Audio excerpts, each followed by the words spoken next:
excellent jàmm ci seen programme gestion boulangerie pâtisserie muy application boo xam ne da ngeen ci mën a gérer bu baax seen boulangerie ak seen pâtisserie di ci suivre seen stock seen i client seen i reliquat seen fournisseur ak yeneen compte yi nga xam ne mi ngi ci biir ñu dem. léegi damay ñëw sama ordinateur ma ubbi CD bi CD baa ngi nii ubbeeku na. léegi dossier boulangerie 1 moom laay copier sama ordinateur bi si mooy vidéo yi ma jël dossier boulangerie 1 copier ma copier ko ci D coller léegi ma xaar ma copier ko copier na ko ci D léegi ma fermer ma ñëwaat ci bureau bi ma créer raccourci pour fichier bi mën a lancer wu nouveau raccourci parcourir ordinateur D ma dem ci boulangerie 1 boulangerie 1 mi ngi nii fichier boulangerie 1 yi ñu ngi nii léegi man menu principal bi lay soxla ba léegi ma ñëw ci cliquer ok suivant terminé léegi am na raccourci menu principal ci bureau bi léegi am naa menu principal bi damay changer icône bi ba ma pare renommer ko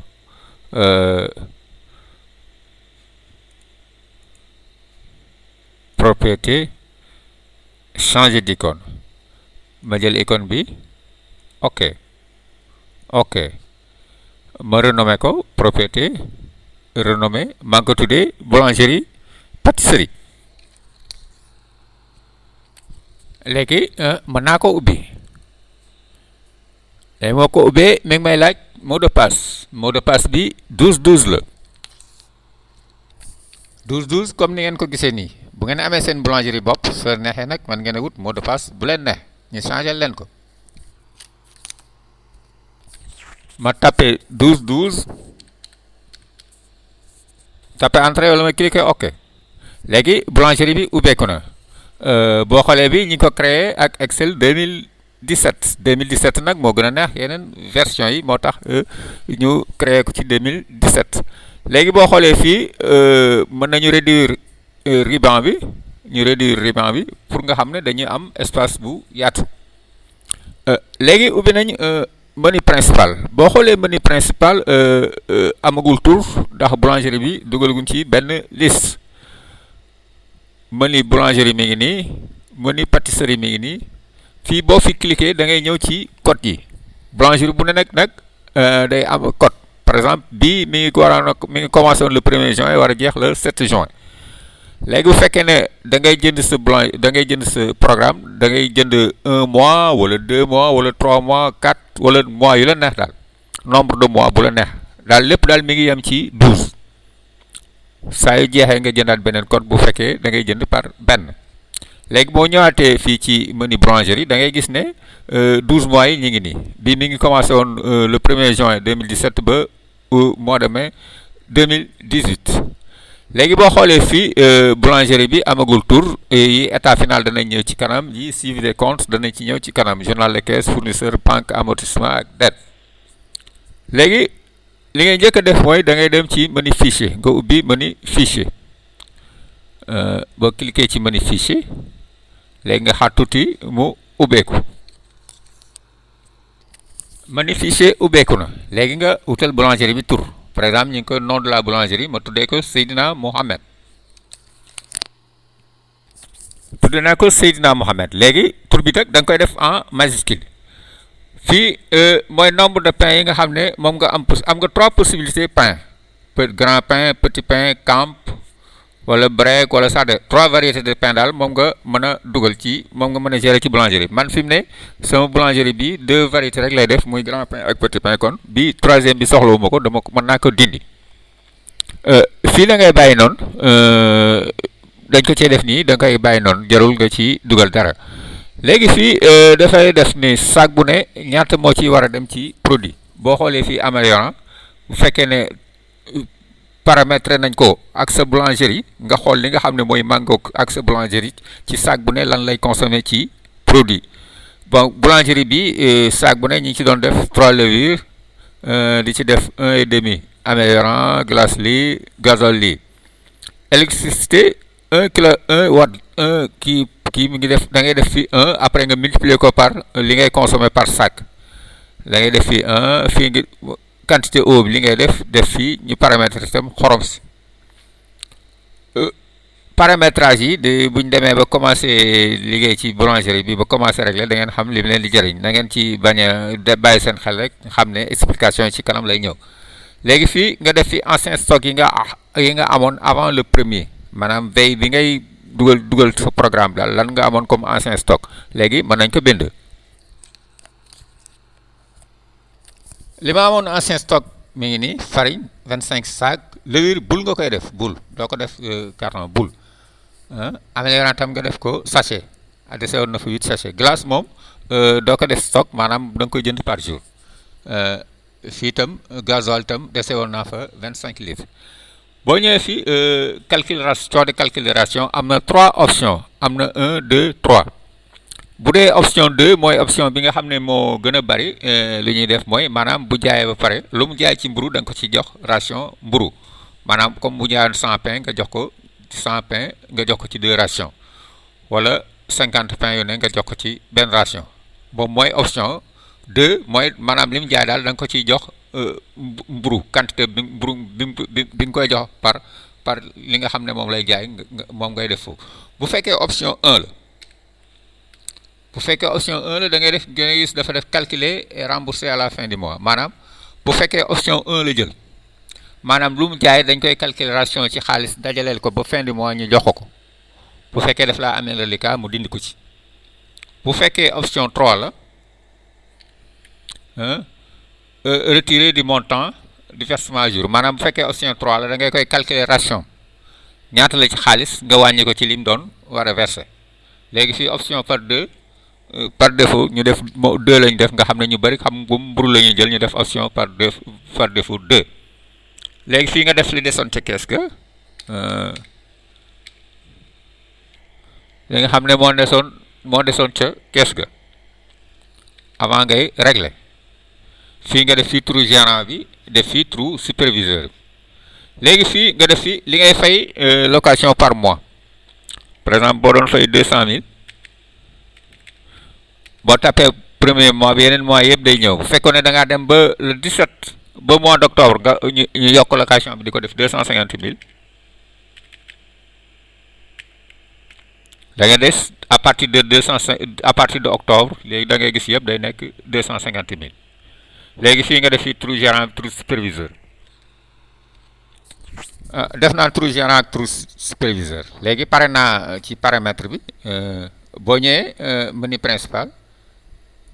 da ngay gis Seydina Mohamed bi affiché wu léegi nga ñëwaat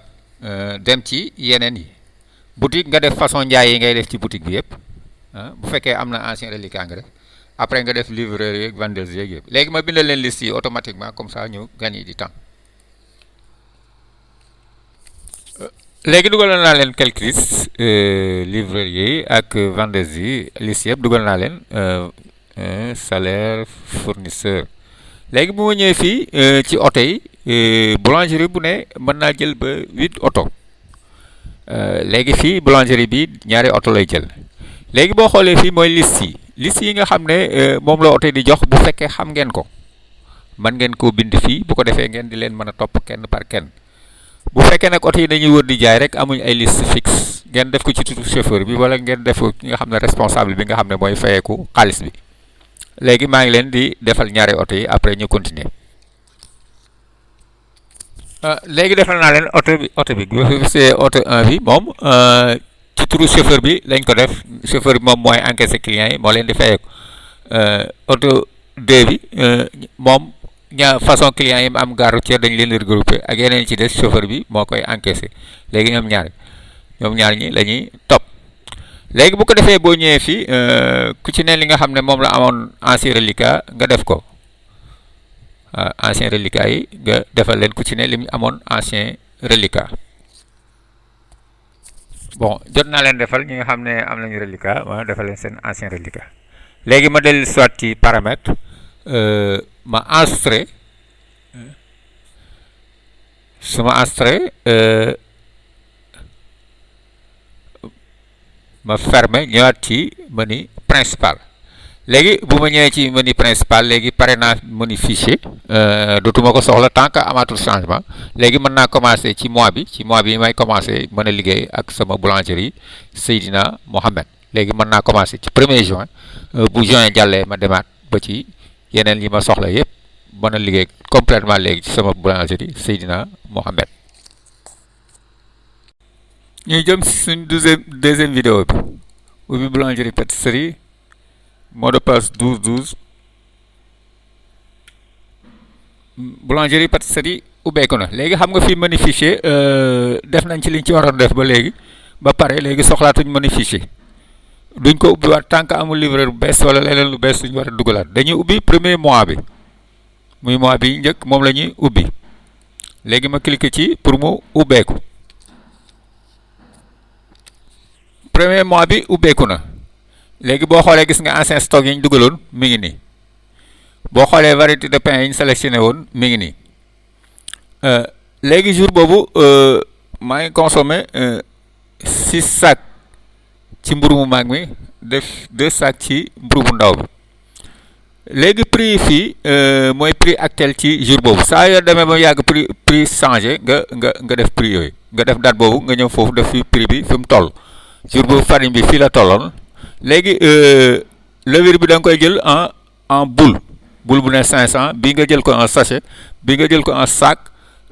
xorom si nga jël ko kilo gasoil bi nga jël ko litre. bu dee courant bi électricité bi fii da nga estimer 800 francs par sac. bu fekkoon 500 francs nga def par sac wala 1000 francs ça dépend li nga xam ne moom nga calculer ne moom ngay consommer par sac. par électricité sac bu nekk daal moom ngay def fii. bu ko defee fii mooy li ngay consommer ci mètre ki bu ndox ci sac bu ne. léegi loolu dañ ko paramétrer woon. léegi fii boo defee 6 sac ci bu mag bi def 2 sac ci bu ndaw bi nga def total day dekk 8 sac. léegi li nga paramétrer woon léegi 8 sacs yi kon lii moo ci war a dem ci levure lii moo ci war a dem ci améliorant lii moo ci war a dem ci glace ba ci gasoil. léegi nag temps boo demee ba nga xam ne temps bi changé na wala changé na daal paramètre bi war na changé da nga am foo koy changé bu ñu demee ba toll fa danaa leen wan ni ñuy changé paramètre bu fekkee ne dafa temps bi dafa changé wala climat bi wala yu demee noonu. léegi farine bi dese woon na 25 sacs 8 laa consommé des na 17 kon jour boobu wàcceewu ma farine. wàcce naa jour boobu wàcce naa levure wàcce naa 3 cartons muy 60 boules wàccee benn carton améliorant muy 20 boules. glace moom li may consommer rek laay def 6 sacs laa wàcce.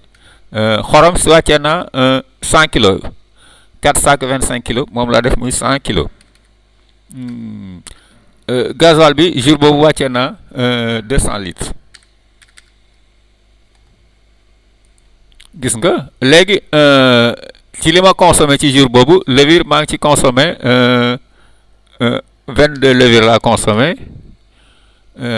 consommé 13 améliorant consommé 6 glace. léegi boo xoolee fii daf ma estimer ne lii ma war a dem ci gasoil ci 8 sacs yi. bu fekkee nag man xam naa li ma consommé maanaam damaa jëloon sama gasoil ma sol ko nga xam naa li ma consommé bëgguma dem ci estimation bi damay def li ma consommé fii. bu fekkoon jour boobu damaa jël 45 litres sotti ko ci bidon bi damay bind fii sotti ko ci fii bi damay bind fi nekk jour boobu 40 dépendre ma ci estimation bi mais dama dépendre ci li nga xam ne moom laa def réellement jour boobu 45 litres laa def. léegi daf ma calculer électricité bi estimer ma ko 8 estimer ma ndox mi. loolu itam bu fekkee ne am naa samay facture mën naa calculer li nga xam ne moom la sama four yi lakk bu ko defee chaque jour ma koy def li nga xam ne moom laa ko gisee. léegi gis nga 24 levure laa waroon def léegi maa ngi def 22 kon daf ma wax ne manqué na su manqué day day verte su ëppee day rouge gis nga fii maa ngi waroon def 12 améliorant gis nga maa ngi def 13 gis nga dafa ëpp gis nga gasoil mi ngi estimé woon 43,60 ma def 45 kon dafa ëpp léegi bu ko defee bu ma ñëwee fii ma def nombre de mburu yi nga xam ne moom laa def ci mburu bu mag bi ak mburu bu ndaw bi pour mën a am rendement yi léegi ma def leen mburu yi léegi def naa mburu bi li ma am ci mburu mu ndaw mi ak li ma am ci mburu mu mag mi léegi mu defal ma rendement yi defal ma rendement moyen bi fii léegi production moom pare naa ci léegi gis nga li ma def comme production léegi affiché ma ko fii léegi production boo ñëwee moom mooy njëkk a ñëw moom lañ njëkk a coché léegi damay dem après ma dindi production dem ci livraison dem ok léegi gis nga liste yi nga xam ne moom laa defoon moom laa dugaloon ci fichier gis nga liste yi yëpp ñëw na gis nga liste yëpp ñëw na léegi li ngay njëkk a def mooy da ngay dem nga def prix unitaire bu ne bu ci ne nga defal ko prix unitaire boo gisee ligne bi trait bi moo leen di mooy séparé léegi boo dikkee ba ci trait bi da ngay continuer jëm à droite boo jëmee à droite gis nga egsi ba ci prix unitaire fu ci ne nga defal ko prix am léegi man maa ko dugaloon automatiquement mais départ bi prix du ñëwagun yow yaay dugalal sa bopp si prix premier jour bi rek nga koy dugal ci premier mois bi rek nga koy dugal bu ko defee yeneen jour yëpp ak yeneen mois yëpp prix yi nga def day ñëw bu demee ba changement prix am nga dikk ci date boobu nga def changement prix bu ko defee prix ci kanam changé yooyu nga xam ne moo jiitu woon nekkoon léegi option ration 2 bi fii moo affiché par défaut après danañ leen expliquer léegi dugal naa ñëpp seen prix bi ma ñëwee ci abonné yi dugal naa ñoom itam seen prix bi ma ñëwee ci vente restant itam dugal naa seen prix itam mën naa changé léegi ngeen xool prix yi nga xam ne moo doon seen prix bopp léegi nag mën nañu dugg ci règle bi léegi bu ñu xoolee jour boobu ñi ngi war a séddale lii ci mburu bu mag ak lii ci mburu mu ndaw léegi ñu dem livraison mooy fii waxoon naa leen moom ngeen coché livraison après ñu def livraison bi après ngeen xool léegi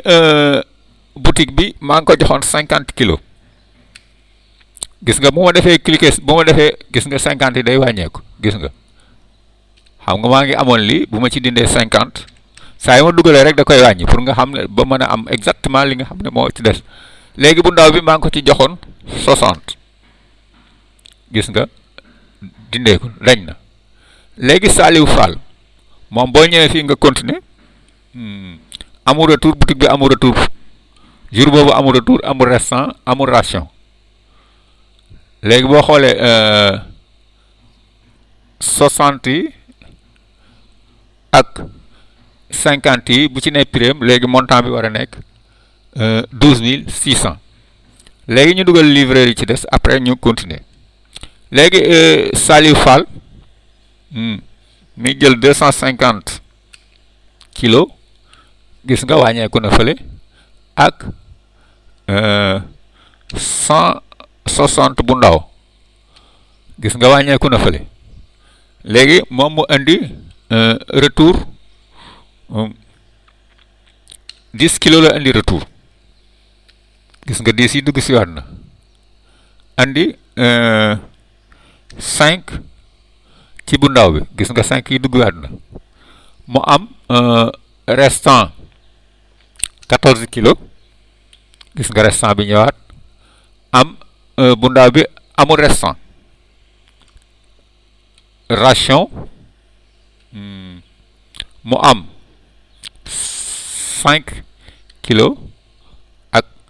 benn bu ndaw léegi prix gis nga lii la jaay 221 ak 154 ci 125 ak 75 gis nga montant bi nekk ni bu ñu dugalee ñoom ñëpp ba pare danañ dugal seeni montant léegi automatiquement dama leen di dugalal ñi ci des ñëpp bu ko defee ñu mën a continuer explication yi léegi seddil na mburu mi ba mu jeex def naa ku ci ne lim am def retour yi ak restant yi ak ration yi voilà gis nga bu ma dikkee fii ma dikk fi ma war a fayee léegi encaissement yi léegi boutique bi fay na normal fay na comptant 12600 léegi Saliou Fall mi fay na 39 200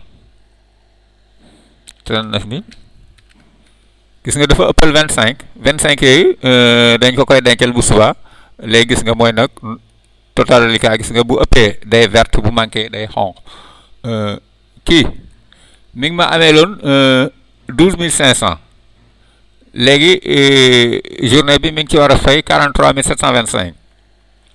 43725 boo ci fee dollee 12500 yi day nekk 56000 nangam léegi moom jour boobu 55000 la ma fay gis nga reliquat ba dugal na ci 11000 ci 12000 yi dugal na ci 11275 mu des 1125 mooy nekk ancien reliquat ci suba gi léegi gis nga kii mi ngi ma faroon a fay 52150 50000 la ma fay 50000 la ma fay mu ameel ma 2150 moom moo gis nga moom ñëw reliquat kii fay na xaar ma def ñëpp seen fay après ñu continuer explication yi bon gis nga boutique fay na normal gis nga kii fay na lu dafa ëppal tuuti léegi mu def kii gis nga kii itam dafa fay ci reliquat bi 12500 da ci dugal kii mu desee ko lii gis nga kii mi ngi ma ameelu woon ma mi ngi waroon a fay nii gis nga mu dugal 50000 am reliquat gis nga reliquat total reliquat mi ngi nii gis nga kii itam dafa dugal ci reliquat am gis nga daf koo fay mi ngi ma ameeloon 6700 waroon a fay 36450 fay ma 43150 gis nga reliquat ba effacé wu na léegi mi ngi ma ameeloon 5000 war maa jox ci biir 7000 mu jox ma ci 5000 léegi ameel na ma 2000 ci jour bi ak 5000 bi ma ameeloon reliquat am nekk 7000 mooy total reliquat am gis nga kii ku ci ne sa li nga bi nga fayee ak li nga desee ci sa reliquat bi ma ñëwee ci abonné yi gis nga itam ku ci ne li nga jël ci journée bi léegi total abonnement yi mi ngi nii bu weer dee dina ko calculer ku ci ne ñaata la war a fay vente restant yi gis nga ñoom ñi ngi nii ku ci ne ngi la nga jël ñoom ñëpp fay nañ bu ko defee kenn ameewu ci reliquat léegi bu ma jaayee ba pare total restant mi ngi nekkoon nii 51 ak 16 léegi lii laa ci jaay léegi gis nga 15 bu ndaw ak kii léegi kon restant yi des na 4 kilos yu ma jaayul ak benn boo xam ne bu ndaw la bu ma jaayul loolu moo gis nga moo affiché mooy ñeenti mburu yooyu kenn xamul fu mu nekk bii tam kenn xamul fu mu nekk léegi bi ma demee kii daf ma defal situation livraison bi léegi li laa amoon comme production muy production du jour lii laa livré lii laa ci livré lii moo ñëw retour kon li ma jotoon ci journée bi yëpp livré naa ko parce que gis nga yi dañoo ñëw retour moo tax gis nga boo leen dollee fii lii boo ci dollee lii lay doon lii boo ci dollee lii lay doon nga xam ne mburu mi lépp livré naa ko ci journée bi restant yi nga xam ne moom kenn gisul woon ba mu desee restant kenn xamul woon fu mu nekk loolu moo nekk ni 4 kilo bi ak 1 bi mu nekk ñaar nekk 5 muy 5 mburu yoo xam ne kenn gisu ko bu fekkoon dama jaay saako mburu maanaam saako mburu dama koy def fii bu fekkoon dama jaay 2 sacs à 1000 francs damay fi def fi 2 fi 1000 francs bu ko defee mu dugal ko ci kii ba bu fekkee mburu yi gis naa ko comme fekk na gis naa ko xool naa gis xam naa mburu yi fi mu nekk léegi dama koy def ramasser ma dugal ko ca magasin ba léegi dama koy dugal ci magasin ba bu ma ko dugalee ci magasin bi léegi 4 kilos yi dugal naa ko ci magasin ba beneen bu ndaw bi dugal naa ko ci magasin bi gis nga mu effacé wu léegi mburu mi livré nga ko normal léegi bu ko defee mu defal la distribution est normale léegi ñu ñëw ma expliquer leen tuuti ci option ration yi option ration yi mi ngi nii xam nga dama leen def option ration par défaut 2 gis nga bu fekkoon ne kii dafa nekk option ration 3 da koy génne ci montant bi nga xam ne moom la war a versé xoolee quantité bi mu jaay 221 la ak 154 ration yi nekkoon 5 ak 1 bu fekkoon option ration dafa nekk 3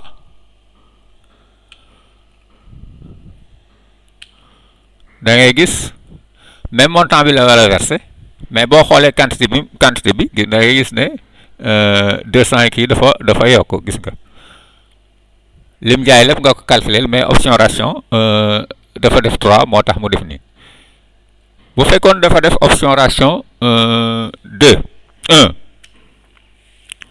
da ngay gis ration bi dafa war a bokk ci li mu war a verser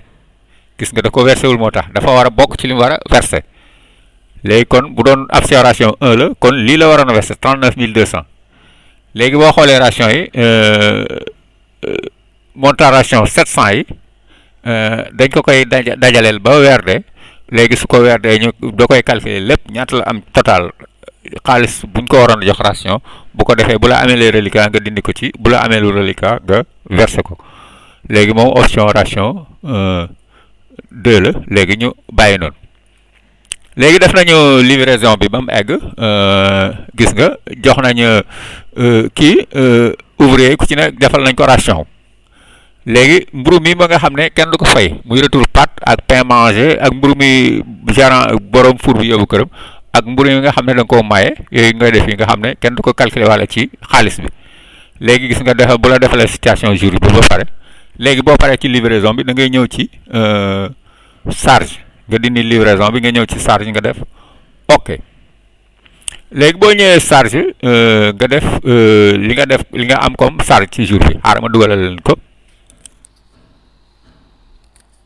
charge yi lii nga xam ne moom day ñëw mooy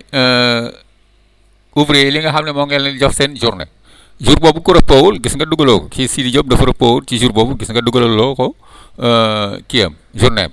léegi frais yi nga xam ne mooy frais yi nga xam ne da nga koy def chaque jour nga xam ne chaque jour boulangerie bi da ko war a génne moom ngay def fii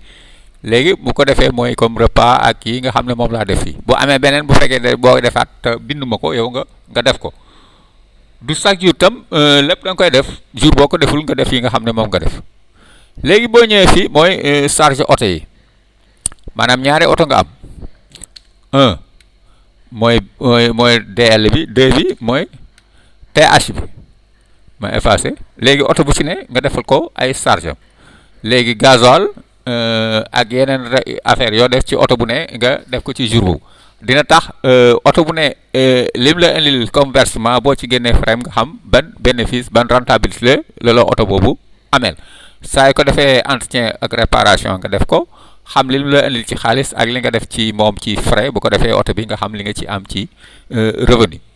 léegi xaar ma dugal leen quelques frais oto bi bu ko defee ñu continuer ci yeneen explication yi léegi defal naa leen oto bu ne li ma ci def ci charge ci jour boobu gis nga oto 1 bi lii laa ci def oto 2 bi lii laa ci def total ñoom ñaar nekk nii léegi boo ñëwee fii mooy charge dépense caisse maanaam bi nga jotee xaalis bi yëpp bi la livreur yi fayee ba pare nga génnee frais du jour bi muy frais oto yee ak li nga fay mooy charge yi ñaari charge yi léegi li ci des ci xaalis li nga ci génnee comme beneen dépense mooy yi war a méngoo nii maanaam bi nga jotee sa xaalis yëpp encaissé dindi say charge du jour léegi li ci des bu fekkee da ngaa fay farine nga ñëw bu ci nekk kotom bu fekkee da ngaa fay gasoil noonu ainsi de suite léegi jour boobu jënd naa levure jënd naa améliorant jënd naa glace jënd naa xorom léegi boo xoolee bu ci ne am na kotom léegi bu fekkee dama jënd farine damay def tapé day def achat farine bu doon 2 naa jënd gasoil damay tapé 2 day def achat gasoil xoolee gis nga dugal naa jour boobu li ma jënd ci gasoil li ma jënd ci kii xaar ma ñëwaat boo xoolee jour boobu farine bi ñu ma wàcceeloon avance naa ci 200000 gasoil bi ma fay ko comptant 84000 levure ma fay li ma fay li glace ma fay 7200 pardon 7200 léegi sama ancien solde mi ngi nekkoon nii lii laa amoon comme recette ci jour bi léegi total bi ma am ci jour kees bi waroon nekk lii ma génnee ci lii comme frais mu war a des 8375 moo war a nekk nouveau solde ci jour boobu boo xoolee fi bu ma defee situation bi mu ñëw situation kees bu ma ñëwee situation caisse du jour da ngay gis li ma encaissé ci jour bi li ma encaissé ci jour bi boutique mi ngi nii livreur yi ngi nii yeneen yi des yi ngi nii total bii laa encaissé mais boo xoolee li ma def frais day nekk 347000 maa ngi encaissé 327000 def frais 347000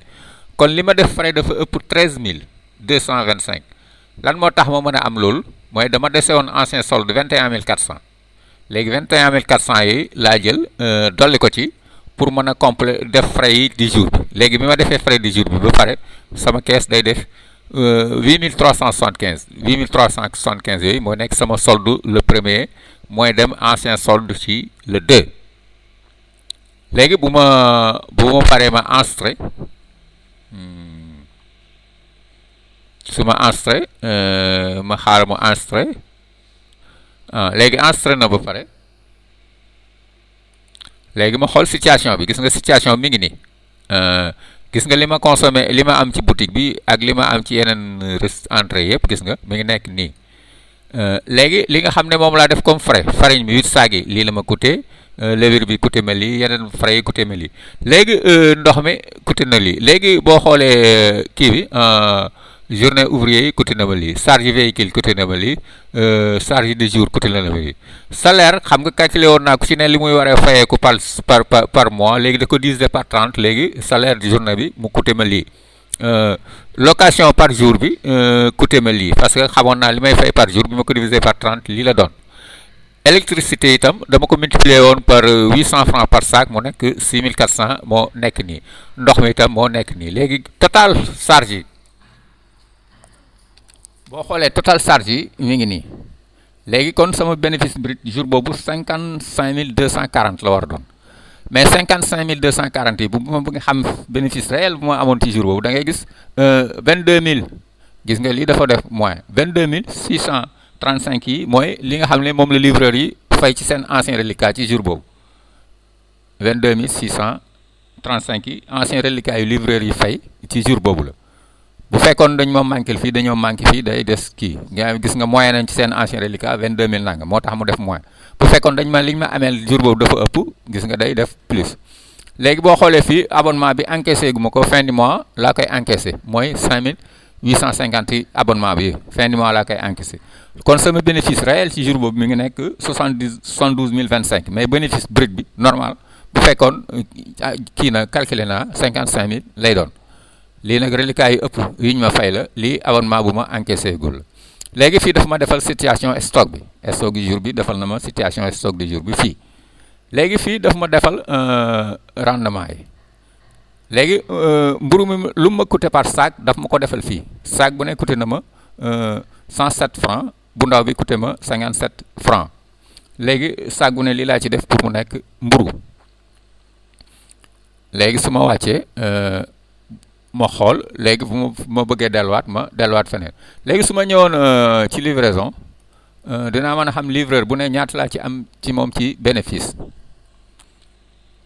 gis nga su ma ñëwee nii gis nga livreur bu ne ñaata laa am ci moom bénéfice gis nga kii dama perte ci moom 40 yi ak 20 yi dama perte ci moom 430 ñi ci des ñuy vertre yëpp dama am ci ñoom bénéfice léegi remise bi fii maanaam bu fekkoon ne nit dafa la desel manqué 100 francs wala mu manqué 200 francs nga bëgg ko koo may da nga ko koy defal fii remise bu fekkoon ne maanaam dafa am koo xam ne bu versé ba pare da nga koy jox 2000 francs ne ko maa la may li transport da nga ko koy defal fii remise bu ko defee mu defal la situation livreur bu ne ñaata nga ci am ci journée boobu léegi situation finale bi mu defal la ko ci suuf boo xoolee vente restant bi gis nga ñoom ñëpp da nga ciy perte gis nga ku ci ne li nga ci perte ci vente restant bi parce que bi nga defee say calcul ñoom bi ñu ko jaayee lii da ngay gis vente restant bi lu ci ne da nga ciy xam li nga ci perte nga xam ne sa situation ci journée boobu da nga ko mën a xam normalement bu ko defee saa yoo bëggee régler nga mën a xam ni ngay régler par jour nga xam li nga ciy am xam li nga ci nekk lépp ci situation.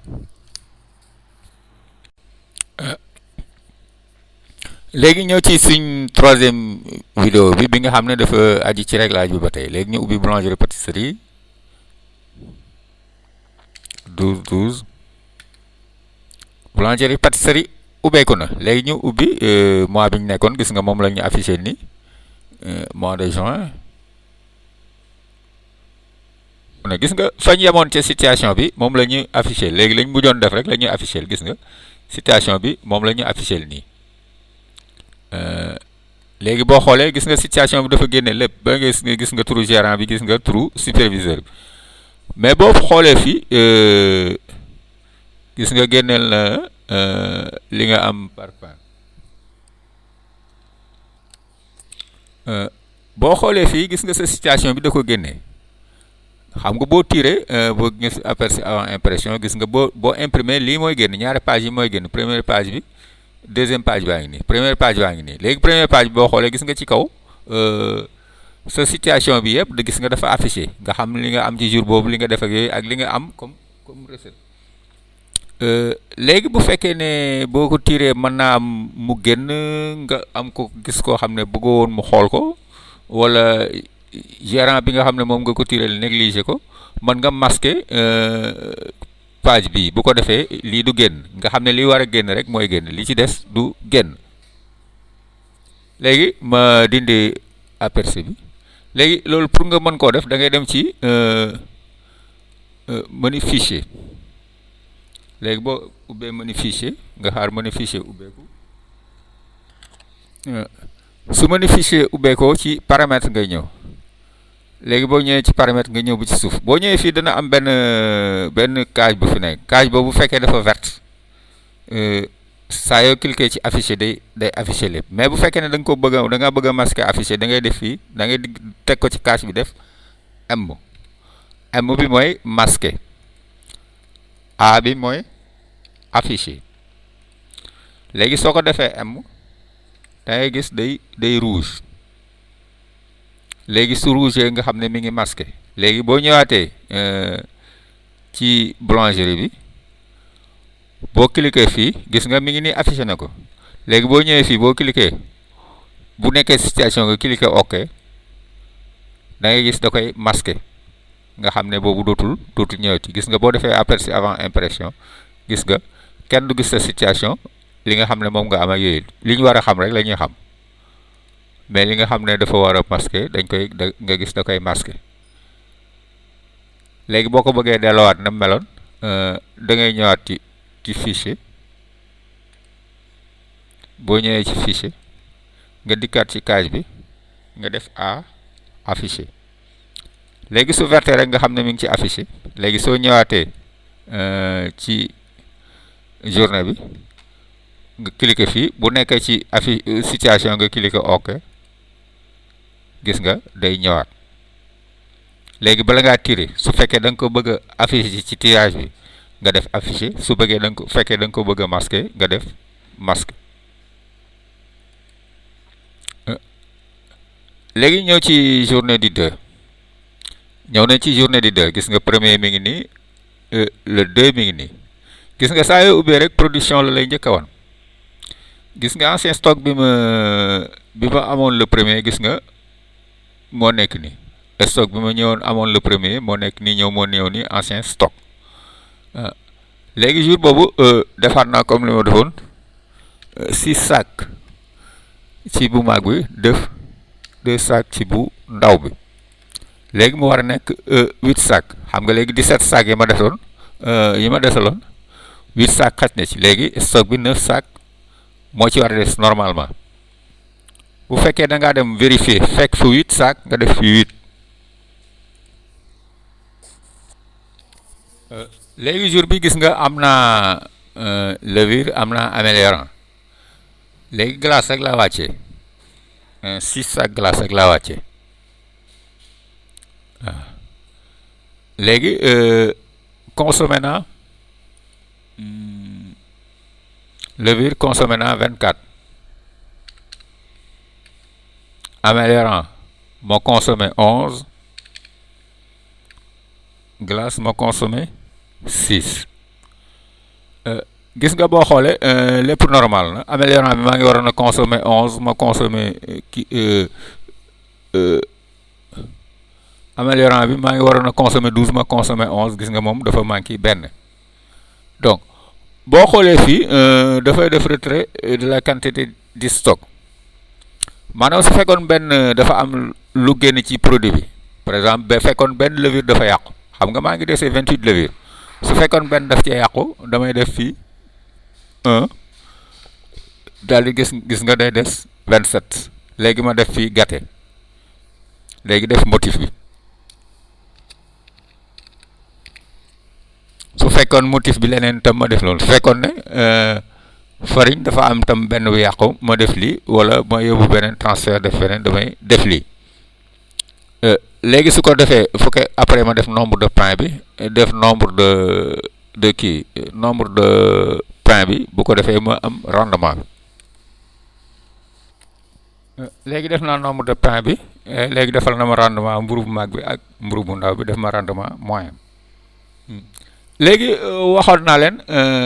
xam nga climat bi mën na changer wala produit yi war a changer ba nga xam ne paramètre bi da nga ko war a changer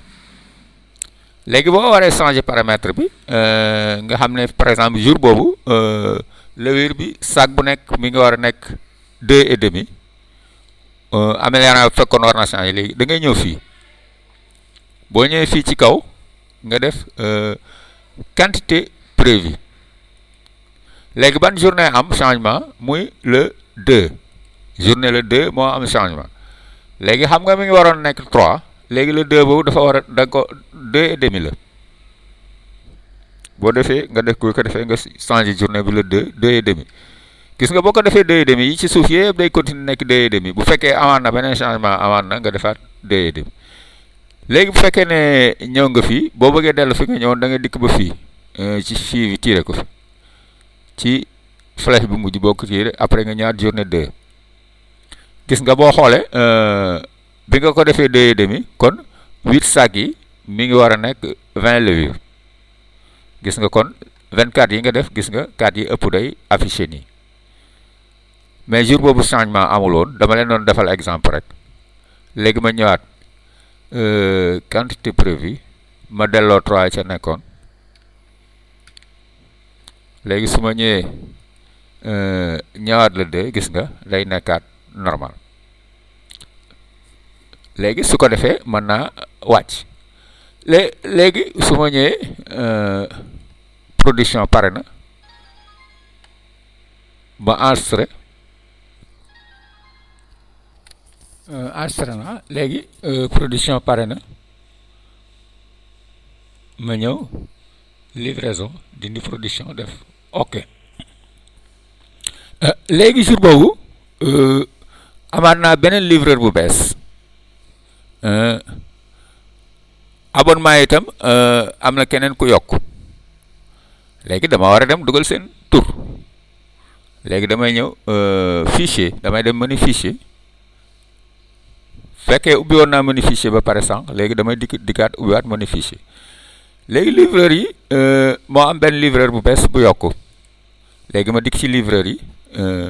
bindu turam après ma dem ci abonnement bi bindu turam livreur bu bees bi mi ngi nii Salif Sow la tudd bind naa turam ma ñëw ci abonné bu bees baa ngi nii Fatma Dieng la tudd bind naa turam léegi ma enregistré su ma enregistré damay enregistré d'abord léegi soo ko delluwaat ci boulangerie bi léegi gis nga wax naa la livreur bu bees am na ak abonné bu bees léegi bind naa seen tur léegi pour mu afficher damay dikk ci fii ci livraison après ma cliquer xool leen bu baax gis nga fii la livreur bi war a ñëw abonné bi war a ñëw fii léegi damay dikk ci livraison ma cliquer ok gis nga Salif Sow bi ñëw na boo ko defee noonu Salif Sow bi ñëw gis nga boo ñëwee ci abonné bi gis nga Fatma Dieng ñëw na léegi boo dikkee ci Salif Sow léegi dugaloo woon prime da ngay dem ci prix gis nga dugal ko woon prime da ngay dem ci prix léegi nga dugal ko prime moom comme ñëpp rek 125 ak 75 option bi itam bu fekkee ne ñëwul da ngay xool ba xam ñëw na am déet après nga def option léegi kon Salif Sow mën nga koo régler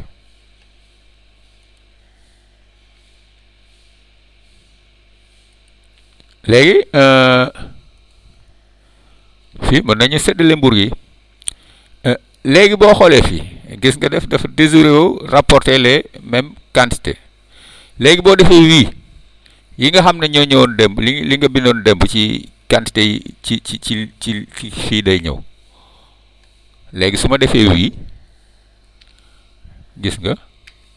li ñu jëloon démb ci abonné day ñëw bu fekkee jour boobu am na changement nga bind ko bu fekkee ne amul changement nga xool continuer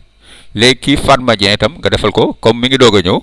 kii am duggul woon nga defal ko pré abonnement am 150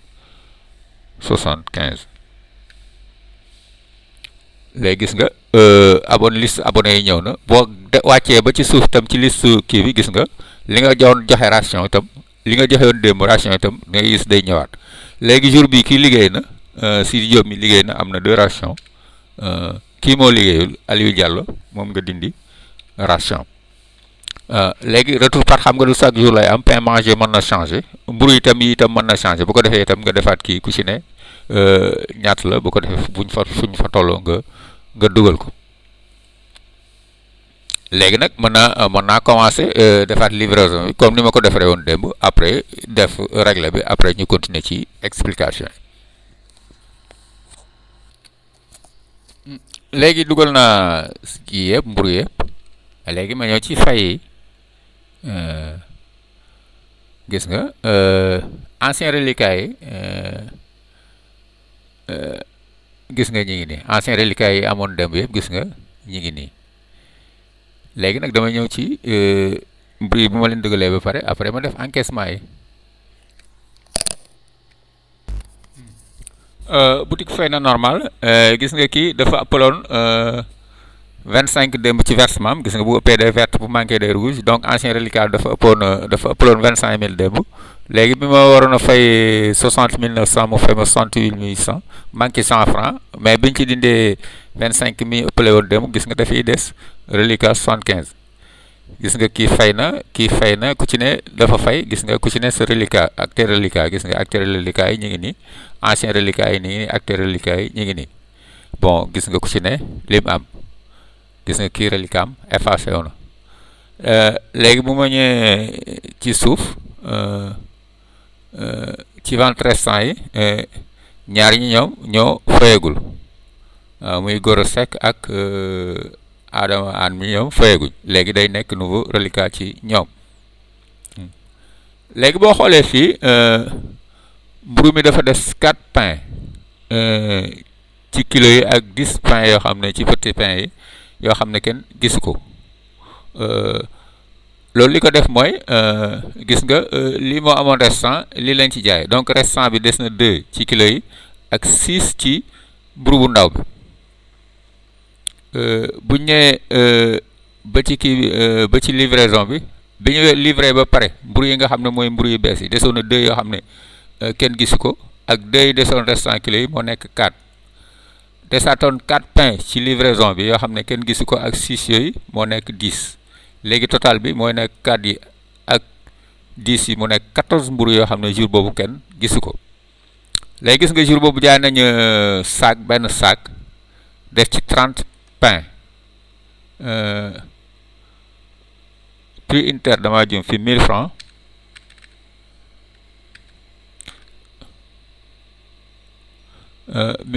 léegi mu nekk 1000 francs sac bi 30 pains bu ndaw la woon gis nga dañuy def vente en sac def fi 30 pains bu ndaw léegi gis nga bu ñu defee situation bi léegi ñu continuer dem ci charge yi buñ coché charge yi ñu def ok gis nga wii bi ñu defoon démb moo tax mu indilaat ñu ku ci ne liñ ko fayoon démb da koo indilaat mais jour boobu kii liggéey na 2000 lañ ko fay léegi kii moo liggéeyul woon jour boobu ñu kii ko fii itam dépense yi da la ko indilaat mais xam nga mën na varier lii man tam mën na bañ a am comme moo tax defu ci prix mais lii nga defoon comme libéré frais daal da la koy indilaat mais nag montant yi duñ ko def parce que montant yi mën naa varier moo tax defalu la ko léegi da ngay saisir say montant léegi jour boobu frais yokk na parce que jour boobu jënd naa omo. léegi moo ñëwee fii ma def charge oto yi. jour boobu charge oto yi mi ngi nii gis nga charge oto yi tam moom day varier gis nga ku ci ne defal nga ko li nga ko defal frais. léegi gis nga ancien solde bi nga xam ne moom laa amoon ci le premier bi gis nga moo affiché fii gis nga total recette bi ma am mi ngi nii bi ma livreur yi fayee bi ma ci génnee frais oto yi ak ñaari frais yi lii moo ci des sama total caisse nekk lii ci jour boobu léegi ma génne ci yi ma ci def jour boobu jël fayu ma benn produit mais def naa entretien four mooy 4 non dafa guma entretien kii bi dëgguma entretien bi entretien réparation four bi 20 000 la versement espèce bi 280 000 la versé en espèce 280 000 léegi sama solde caisse bi des jour boobu 2075 léegi bu ma xoolee situation bi ma def ok situation gis nga bu ma ñëwee gis nga daf may defal li ma am total entrée gis nga def ma li ma am total sortie jour boobu itam damaa jël ci ancien solde bi 6300 pour mën a am li may mën a régler parce que xam nga 8000 et quelques moo desoon démb dama ciy jël 6300 léegi gis nga sama solde actuel mi ngi nekk 2075 gis nga xoolee itam situation bi defal na ma ko gis nga fii revenu mburu bi ne gis nga li ma coûté fii xam nga su dépense changé rek revenu prix de revient mburu mi ñëw gis nga li ma coûté fii ak li ma coûté démb bokkul woon boo xoolee gis nga bi 105 la bi 54 stock du jour bi mu defal ma ko nii gis nga écart bi mi ngi ko def nii gis nga leneen li mu def ko nii verse entretien réparation def nga defal ma ni defal ma solde léegi bu ma tiré lii mooy génn léegi ma enregistré pour mën a demaat ci beneen jour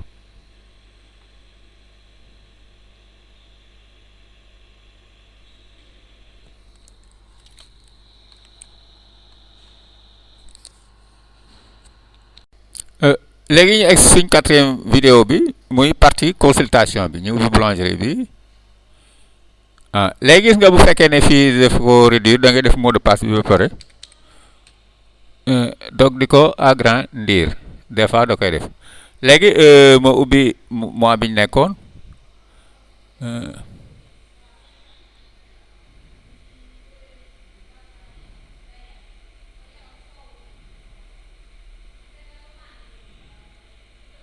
léegi ubbeeku na andil nañu le 2 bi ñu nekkoon ak situation bi ñu nekkoon le 2 mais léegi fii man partie consultation bi laa soxla léegi damay ñëw fii ma cliquer fii ci flèche bi gis nga flèche bi ci kaw laay cliquer léegi saisie de données bu ma ko indee léegi daf may indil premier jour bi ak yeneen jours yi nga xam ne moom laa bëgg a def léegi su ma ñëwee fii su ma cliquer ci état final daf may defal état final weer wi gis nga li nga xam ne moom laa jotoon a def ci 2 jours yi ma jotoon rek la gis nga dama koy defal nii bu fekkee weer wi daf may defal lépp weer wi defal ma situation weer wi defal ma li ma am lépp ci weer wi gis nga da koy indi lépp investissement def ma woon investissement def ma woon paiement taxe yi gis nga bu fekkoon ne def naa ko da koy dajale indi ko fii gis nga entretien réparation yi gis indi ko fii léegi fii moom mooy état final suivi des abonnés léegi bu ma defee suivi des abonnés daf may defal abonnés yëpp léegi ku ma ci soxla par exemple gis nga seen liste ñoom ñëpp su mu ne su ma soxla woon Adama Diouf su ma ko see Aminata Diouf gis nga daf may defal Aminata Diouf li mu indi lim jël gis nga le premier ak le 2 defal ma prix defal ma total bi defal ma montant bi ñaari jours yi gis nga mi ngi nii léegi su fekkee ne weer dee na dafa fay ci liste bi laay def paye fu ma ko fi def rek bu ko defee mu defal ma ko fii ma soxlawaatoon keneen ma def noonu gis nga Babacar Seye ma def nii gis nga Babacar Seye 6 pain la jël gis nga bu ki ma mujjoon a dugal sànq mooy Fatma Dieng su ma ñëwoon ci Fatma Dieng ma coché Fatma Dieng gis nga moom le premier jëlul gis nga indiwul le premier le 2 rek la indi bu ko defee si fay ma xam li ñuy fayee léegi su ma wàccee ba ngoon su ma dee lu ma encaissé day def total bi total encaissé yëpp da koy def fii ci mois bi léegi bu fekkee ne def naa ci ay frais ci kii am na frais su ma bindee frais gis nga day damay def date bi def libellé bi def montant bi bu ko defee su fekkee ne dama cee fay ay salaire wala may defaat ci yeneen frais que gis day def total frais ancien reliquat bu fekkoon ne amoon naa ancien reliquat bu ma versé wul gis nga bu ma ko defee fii nga gis day defal total satisfaction abonné léegi mooy bi mooy abonné par personne léegi su ma defee fii sélectionner tout def OK léegi su ma ñëwee fii bu ma yéegee ba ci kaw def sélectionner tout def total ma tàppee ci T mu defal ma total léegi su ma defee total def OK gis nga daf may defal ku ci ne lu mu jël ñoom ñëpp dañuy def dafa may defal seen total ci weer yi ku ci ne lu mu jël gis nga kii li mu jël ci 2 jours yi ainsi de suite ainsi gis nga Fatma Dieng benn jour bi mu jël gis nga ni léegi bu ko defee mu defal ma montant total li ma war a def ci kii léegi li bu fekkee ne fay nañ ma mu defal ma liñ ma fay fii léegi ma am situation frais ma def ko ni léegi su ma bëgg a delloowaat ma defaat ko ni sélectionner tout bu ko defee lépp ñëwaat nga xam ne su ma soxlaa par kenn mën a jël par kenn wala su ma soxlaa total mën a jël total léegi bu ma ñëwee fii salaire bu ma cliquer salaire da ngay gis ku ci ne lu mu war a am salaire bu ma ko defalee avance ma defal ko saa bu ko defee li ma war a fay ñëw ak li ma ci jot a def avance ku ci ne li ma la deseel bu fekkee ne dama leen a amee loon ancien reliquat ca mois bee dama koy def fii bu ko defee comme ça ku ci ne li ma ko amee au total ñëw salaire yi ma koy topp saa yi ma fayee rek ma dugg la mois bi du ma ci war a def lu ëpp 5 avance suivi des abonnés salaire entrée en espèces mooy comme bu ma amoon beneen xaalis boo xam ne dama ko dugal ci four bi nga xam ne liggéeyuma ko comme keneen ñëw par exemple jour boobu lakk lu si mburu fay ma xaalis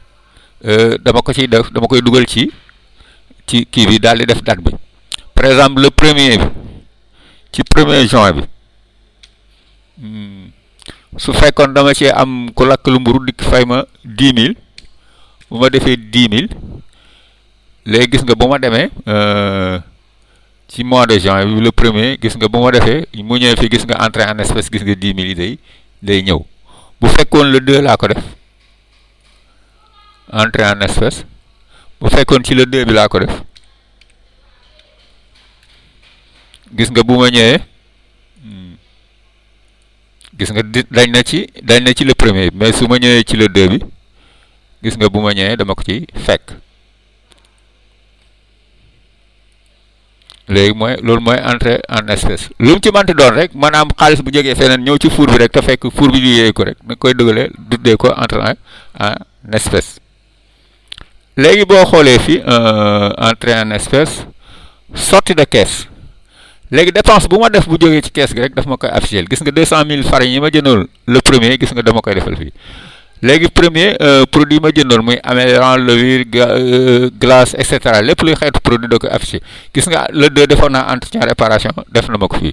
gis nga versement 200 000 yi nga xam ne moom laa versé woon le versement espèce gis nga ci le 2 bi gis nga affiché na ma ko bu ko defee mu defal ma kii bi nga xam ne lu ma génne ci kees gi rek dama koy regrouper fii bu ko defee chaque fois ma koy mën a xam gis nga jour bi bu ci ne la après defal ma 3 jours yi gis nga 2 jours yi li jotoon a génn ci kees gi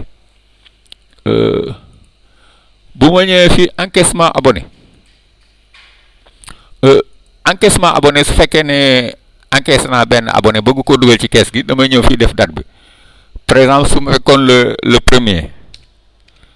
6e mois dama encaissé Fane Ndiaye par exemple wala keneen ma encaissé naa daal ci abonné yi di 12 000 léegi moo ko cliquer fii su ma demee ci le premier gis nga suma gis nga 12 000 encaissement abonné gis nga day ñëw fii encaissement abonné gis nga ñëw na 12 000 yi dugg si na su fekkoon le 2 laa ko encaissé moo defee le 2 gis nga su ma ñëwee ci journée du 2 gis nga 12 000 yi ñëw na gis nga bu ma ñëwee le premier gis nga génn na ma dindiwaat encaissé abonné bi dama leen doon expliquer voilà quantité prévue moo ci topp quantité prévue boo xoolee jour bu changement amee climat changé wala ñu war a changé kii daal li ñu war a def levure bi li ñu war a consommer kii yooyu gis nga da ngay dem ba ci date boobu nga def ko defoon nañ ci benn sànq gis nga boo ñëwee quantité prévue day ñëw ba date bi fin du mois saa yu changement amee rek nga def ko écart gérant gis nga 2075 ya desoon ca kees gi gis nga moom la affiché ci kaw gis nga le premier manqué woon na lii le deuxième kii gis nga bi mu defee cumul bi mooy 2075 léegi bu manqué day rouge bu ëppee day verte gis nga jour boobu tam gérant bi nga xam ne moo nekkoon moo doon liggéey itam moom nga affiché boo demee ci kii comme boo ñëwoon fii boo ñëwoon le 2 gis nga tur yi kii changé gérant bu liggéey jour boobu rek moom ngay def turam fii à chaque fois mën nga ko changé léegi fii écart gérant écart pain gis nga pain jour bu pain manqué rek gis nga da koy def fii gis nga écart pain da la koy defal normalement boo ñëwee fii écart produit itam da la koy defal gis nga benn produit ba amoon écart gis nga mooy ci le 2 bi gis nga defal na la ko defal ko prix boutique jour boobu farine la woon farine mi ngi doon war a jar 17500 gis nga defal na la ko fii écart pain écart produit suivi vente kiosque léegi boo ñëwee ci kiosque yi par exemple ku ci ne lu mu jaay situation boo ko bëggee xam da nga def nii gis nga mooy kiosque yi su ma xawoon bëggoon a xam situation Awa Fall damay kii di décoché yëpp def Awa Fall léegi bu ko defee dinaa xam Awa Fall lim jaay ak lim versé ak lim benn bénéfice bu fekkoon am na reliquat ci bis ba mu amul benn reliquat gis nga da nga am lim jaay da nga gis total lim jotoon bu ndaw ak bu mag nga gis total lim jaay gis nga am restant lim am total restant boo ñëwee fi continuer fii da am pourcentage restant bi gis nga pourcentage restant amul pourcentage retour pourcentage restant da nga xam ne da nga mën a am situation kii noonu nga ko mën a amee ci livreur yi ak ñeneen par exemple su ma ñëwoon fii ma ñëw ci livreur gis nga daf may afficher livreur yëpp ku ma soxla situation ci livreur yi par exemple gis nga su ma cliquer fii livreur yëpp day afficher léegi su ma soxla woon Assane Diallo ma bëgg a xam situation Assane Diallo damay cocher Assane Diallo ma def nii gis nga defal Assane Diallo reliquat gis nga lim am reliquat ci mois bi gis nga ñaari reliquat yi da leen a cumulé fii dafa manque fii dafa gis nga mu cumulé ñaari reliquat yi gis nga li nga am bénéfice ci moom da la ko defal ci mois bi gis nga lim jaay gis nga lim versé gis nga lim am ci mburu lim bu mag ak bu ndaw lim ci jaay da la koy defal la lim am total restant lim am total kii ci bu ndaw léegi boo ñëwee fi boo continuer mu defal la pourcentage restant gis nga reliquat yi da la koy defal da la koy toppal gis nga jour bu ne bu amee reliquat gis nga da lay defal reliquat yi gis nga 850 yi mu am léegi bu fekkoon dafa am commission da lay afficher commission yi fii bu ko defee nga mën a xam commission yi ñaata la nga mën koo génnee ci lim la ameel bu fekkee ne da nga ko war a rembourser nga rembourser ko bu defoon dafa amoon ay ration itam ration da koy dajale ba fin du mois itam da lay defal total bi fii bu ko defee nga mën a xam li nga ko war a jox mën a xam li nga am ci moom boo gisee itam oto itam noonu la demee comme bu ma ñëwoon ci oto 1 bi da ngay gis ma ñëw ci oto yi gis nga oto yi ñëw man soxla Moussa Fall par exemple Moussa Fall mooy kii livraison ci oto 1 bi gis nga Moussa Fall la léegi boo xoolee da ngay gis ne mooy oto bii da ngay gis li mu am gis nga li mu am bénéfice gis nga reliquat dafa ëppal 5 francs gis nga charge bi li ma ko ci defal charge ci day ñëw gis nga 14000 nangam moo tax mu am kii bi xam nga dama ko defal charge versé na waaye dafa am ay charge moo tax gis nga reste pourcentage restant mi ngi nii ci bu mag beeg bu ndaw bi gis nga situation bi lépp mu mel ne situation yëpp boo ko bëggee xam ci ku ci ne da nga ko mën a xam ci partie consultation bi yëpp voilà mooy fii mooy flèche bi ci kaw ci nga fii yëpp moom da lay indi résultat mooy consultation léegi boo bëggee delluwaat ci kii bi nga ñëw fii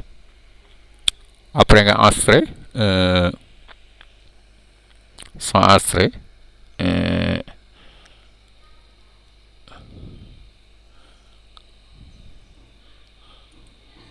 ferme. léegi soo ñëwee ci menu principal boo cliquer ci état final mi ngi nii bu état final ubbee ko dafay defal mois bu ne li nga ci am comme recette ak li nga ci am comme dépense ak li nga ci am comme kii ne gis nga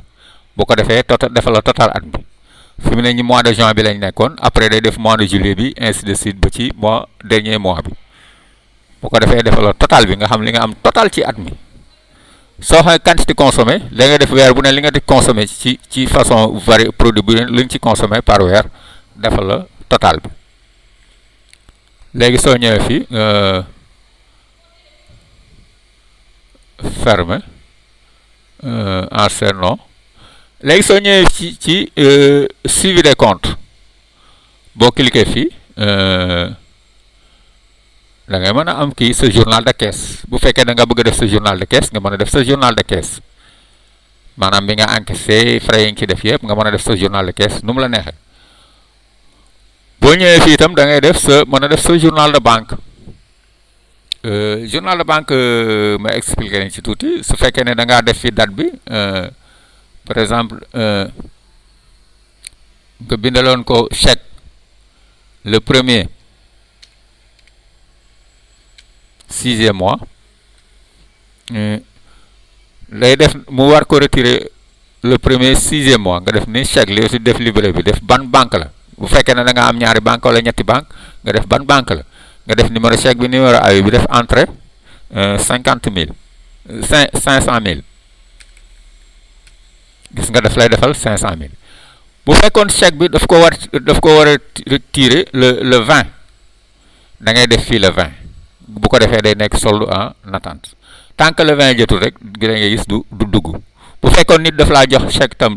bindal jox la ko le 1er léegi yaa ngi ko war a tirer le 15 da ngay def fi date bi nga ko war a tirer le 15 def nii bu ko defee tant que kii bi ñëwul kii bi du dugg si fournisseur mi ngi nii léegi date bu ne da ngay tapé date bi fournisseurs yi boo cliquer fii nga gis liste fournisseurs yi nga xam ne ñoom nga bindoon dañuy affiché comme ci doon nga coché ko léegi produit bi mu la jox nga def ko fii def numéro facture bi def li mu la jox def prix bi def montant bi saa yoo ko fayee nga dikkaat defaat date bi nga ko fayee de cliquer waat fii non fournisseur bi def produit bi nga ko fay def numéro facture bi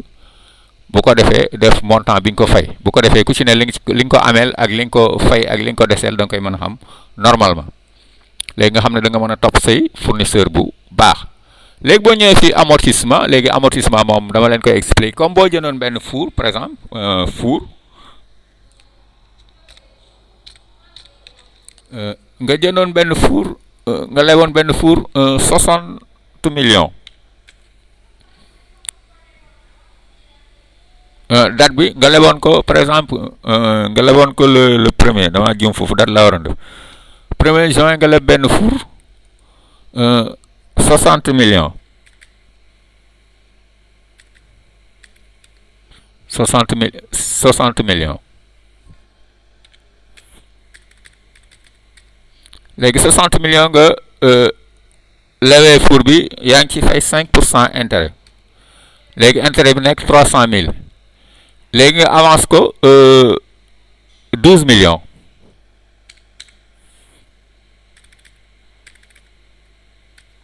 léegi nga deseel ko 51 millions parce que avance bi intérêt bi da cee dugg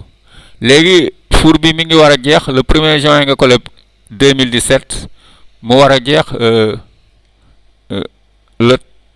30 août 2025 léegi kon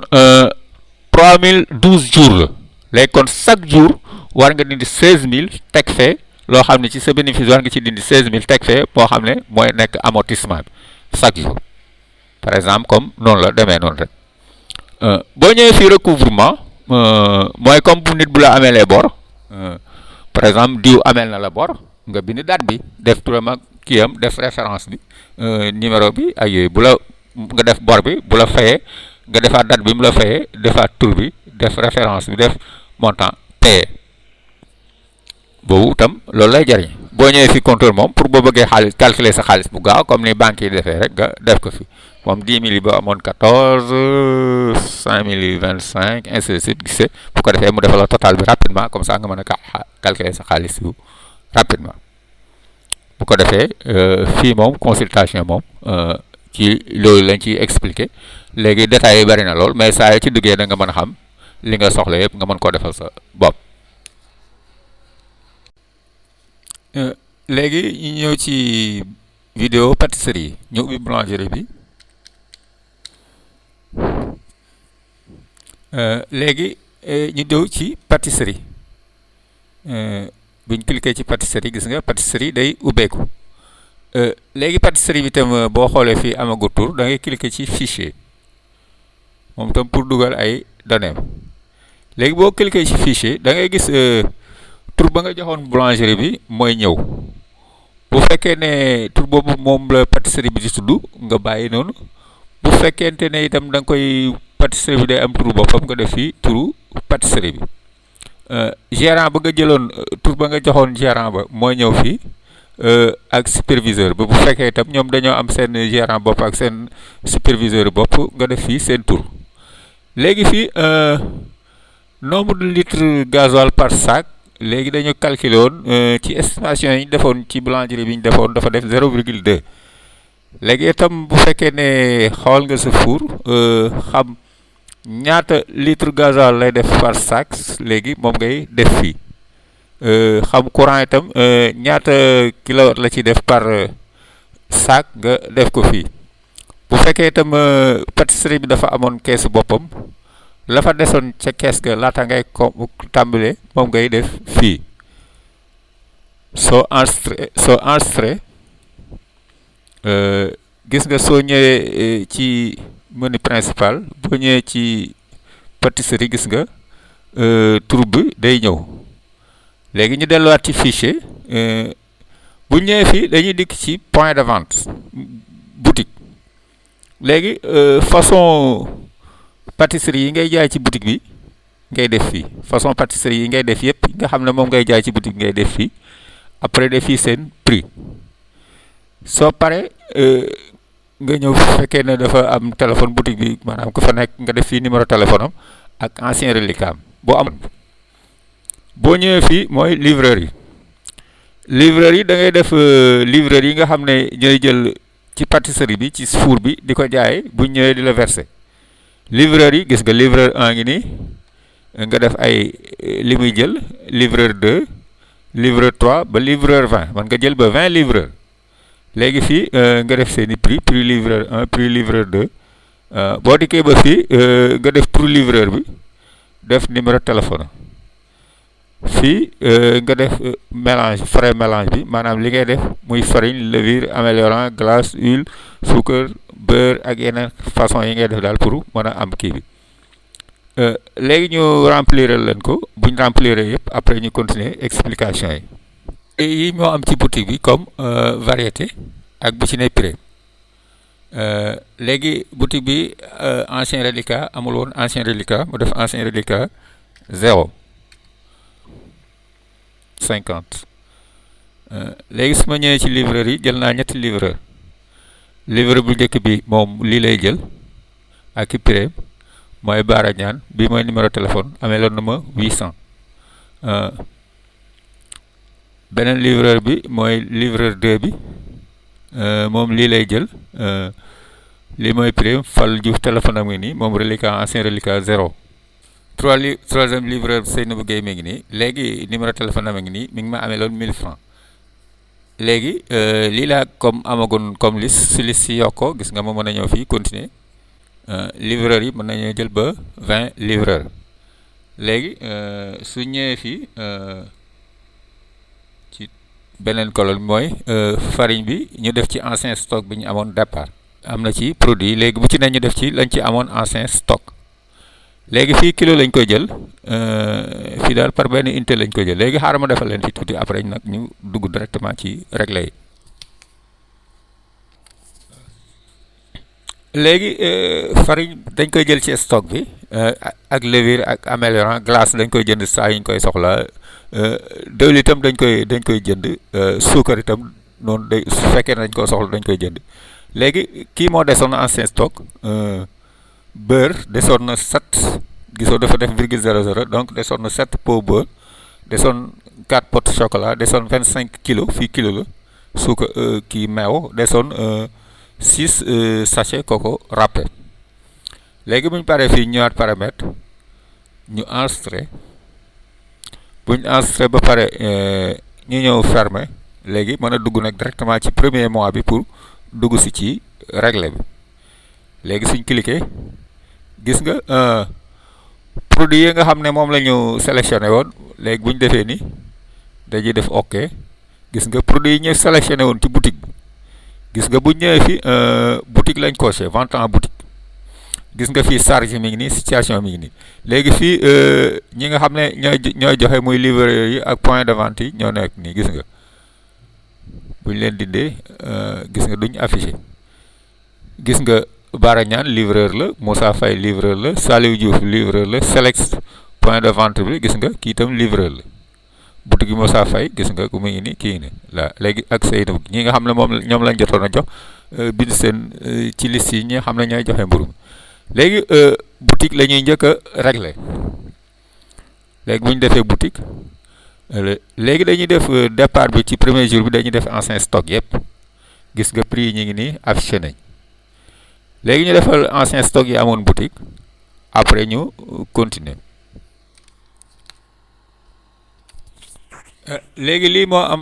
amoon ancien stock ci boutique bi gis nga bu ci na amoon léegi Dakaroise bi moom amul woon dara da nga fiy def 0 léegi jour boobu li ñu wàccee ci li ñu defar li ñu chargel boutique léegi moom la ñuy def fii ci jour boobu muy jour le 1er juin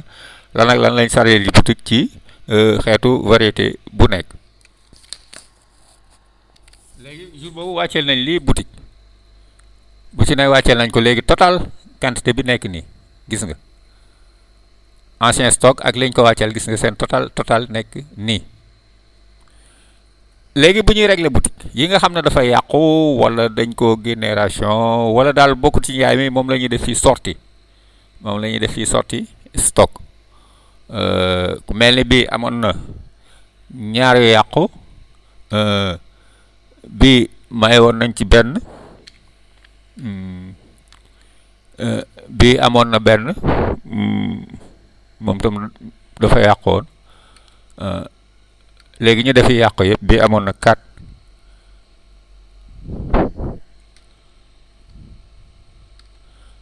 léegi pain coco bi amoon na 2 yi yoo xam ne jaayuñ ko woon léegi da ngay def nouveau stock léegi le premier bi ñu réglé ba pare da ngay def lan lañ am comme nouveau stock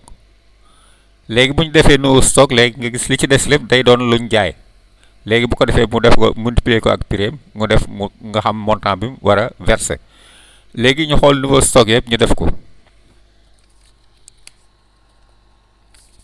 léegi bu ñu contrôler gis nga bu ci ne li fa des léegi bu ñu ko xoolee la fa nekkoon comme total ak liñ ci dindi ak li fa des léegi kon bu ci ne da nga xam liñ ci jaay waaw léegi bu ci ne da nga xam quantité biñ ci jaay gis nga boo ko defee boo ko multiplier ak prix bu ci ne mu jox la liñ ci jaay jox la total bi muy 40 100 francs mooy total bi léegi boo xoolee 40 100 francs yi bu fekkee da nga ko ci dafa am remise 20% wala 10% wala yooyu fii amul remise bu fekkoon dafa am remise 20% boo defee 20% gis nga da koy wàññi ci montant à verser bi mais léegi foofu amul remise boutique bi amul remise léegi kon 840 000 francs mooy montant à verser bi léegi nga def lim verser fii lim verser moom ngay def fii léegi verser na la 39 600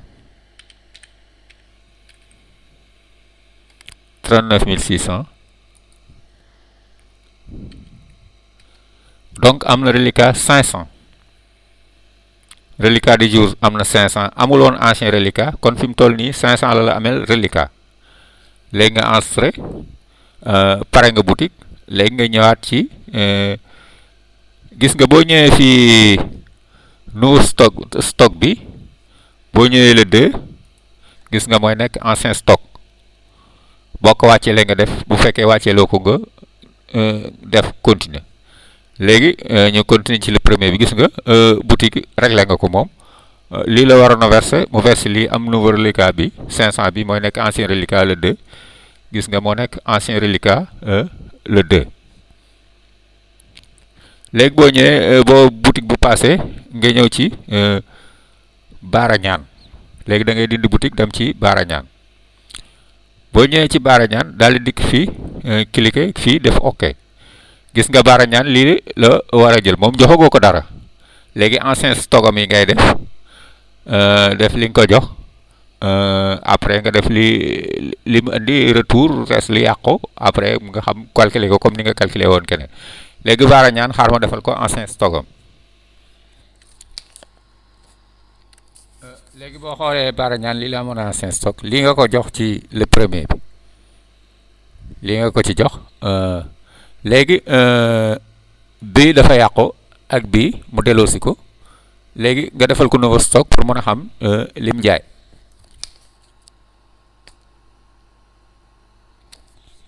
baara ñaan bi nga defee nouveau stock dégg lii moo ci des kon lii mooy li nga xam ne moom la jaay léegi bu ci nekk boo ko def les prime boo ko wàccee day nekk 14000 léegi 14000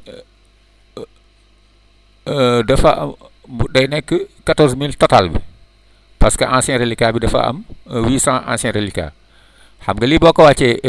13200 la mooy 13200 yii léegi ancien reliquat bi 800 mu nekk 14000 moom la war a verser léegi jour boobu versé na la 14000 yi léegi fay na ancien reliquat bi léegi reliquat bi du jour bi xam nga ancien reliquat bi 800 la léegi moyen def gis nga reliquat du jour moyen 800 léegi ameelu la reliquat léegi fay na la moom ameelu tu la dara léegi nga ñëw ci nga dindi baara ñaan ñëw ci boutique Moussa Faye nga def ok léegi boo defee boutique Moussa Faye da ngay def nii pour boutique Moussa Faye li muy jaay lépp affiché léegi boutique Moussa Faye li muy jaay lépp affiché na léegi boutique Moussa Faye moom toogoon na ay fan liggéey kon amuloon ancien stock li nga ko jox rek nga koy bindal léegi ma bindal ko li ma ko jox après ñu continuer moom ameeloon na la ancien reliquat 1250 boutique Moussa Faye lii nga ko jox léegi jour boobu moom réglé wul da nga ko koo jox rek mu dem léegi comme réglé wul jour boobu da ngay def lépp nouveau stock jour boo xam ne versé wul rek da nga koy defal lépp nouveau stock bu ko defee mu jaar ci beneen jour bi léegi kon li nga jox yëpp la ngay jox lépp da nga ko koy defal nouveau stock pour mu mën a jàll ci beneen jour bi léegi gis nga jàll na ci beneen jour bi boo ñëwee le 2 mu day dikk nekk ancien stock léegi 1250 yi mu la ameloon léegi da la fay na la ko léegi ameelatu la reliquat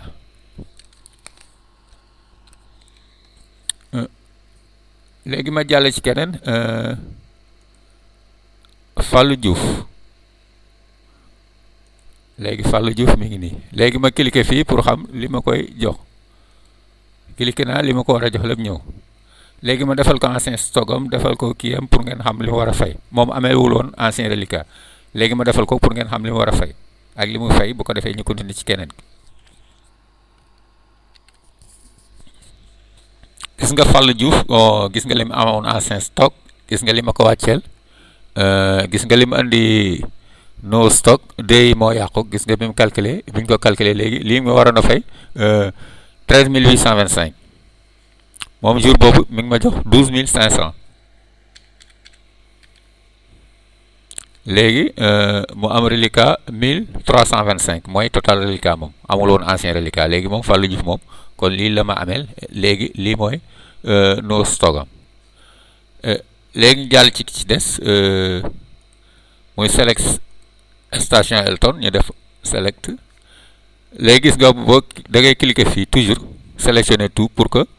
moom li mu am yëpp mën a affiché wu léegi nga def ancien stock après nga continuer.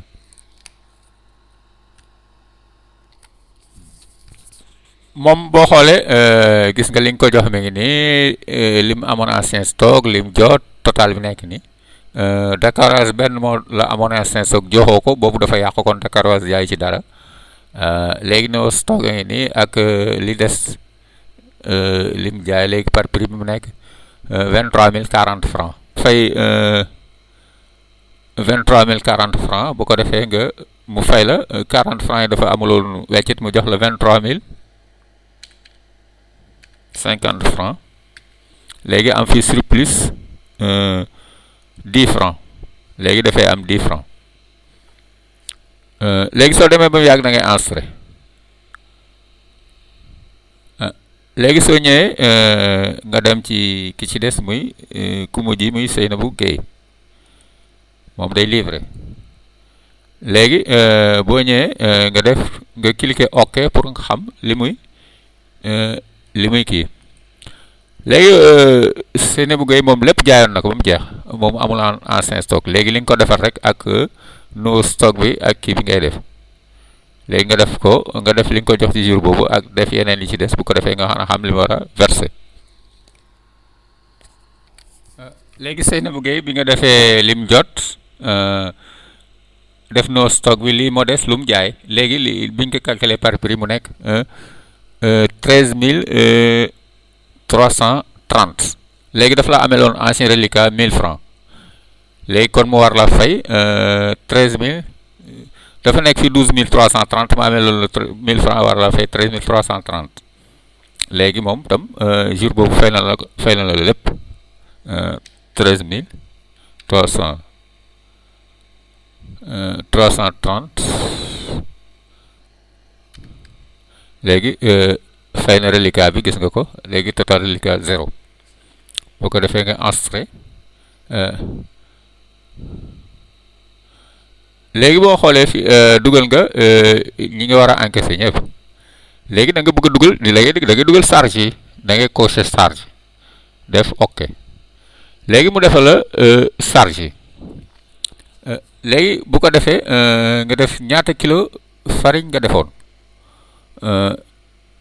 jour boobu demi sac laa defoon donc 25 kilos farine laa defoon moo defee demi sac 25 kilos gis nga daf may defal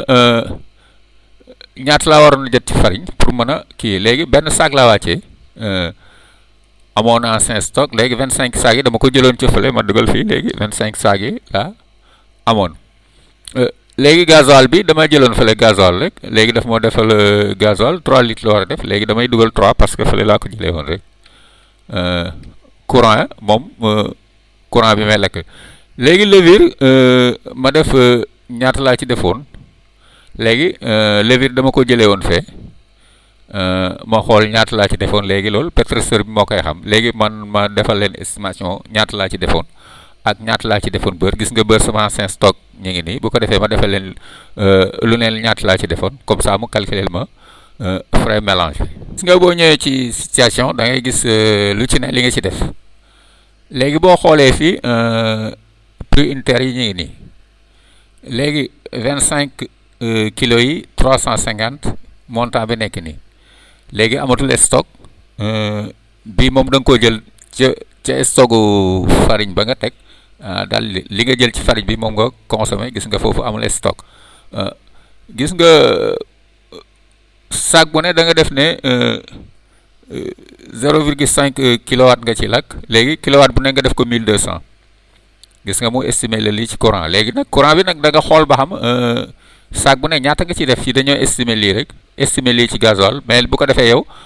après nga xool say facture ak say li nga liggéey ci pâtisserie pour mën nga xam exactement lu ci ne moo tax gisoo boo xoolee fii dañ ko def mu nekk en gras ndax nekk loo xam ne chiffre yu exact la yow yaay calculer sa bopp li sa four di consommer léegi boo ñëwee fi levure benn nga ci def ki ainsi de suite bu ci ne li nga ci def ak prix léegi mu defal la total frais mélange bi fii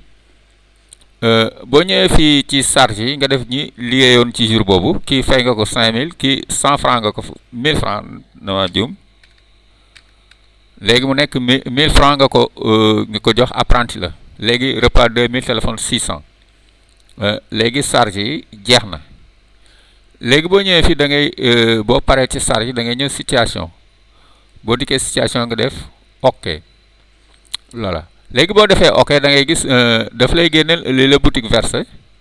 ak li nga am ci point de vente yi ak li nga am ci livreur yi mu nekk 102 495 boo xoolee fii frais mélange mi ngi nii mooy 39 000 yi journée ouvrier yi mi ngi nii frais divers yi mi ngi nii gasoil mi ngi nii électricité mi ngi nii léegi bénéfice brut bi lii mooy lii la mu nekk 51 855 mooy bénéfice brut léegi boo xoolee surplus du jour daf la defal surplus du jour mooy ancien reliquat yi nga xam ne moom lañ la fay bu fekkoon dañ lay defaat dafa amaat ancien bu fekkoon dañ laa amee xam nga fii dañ laa fay ba mu ëpp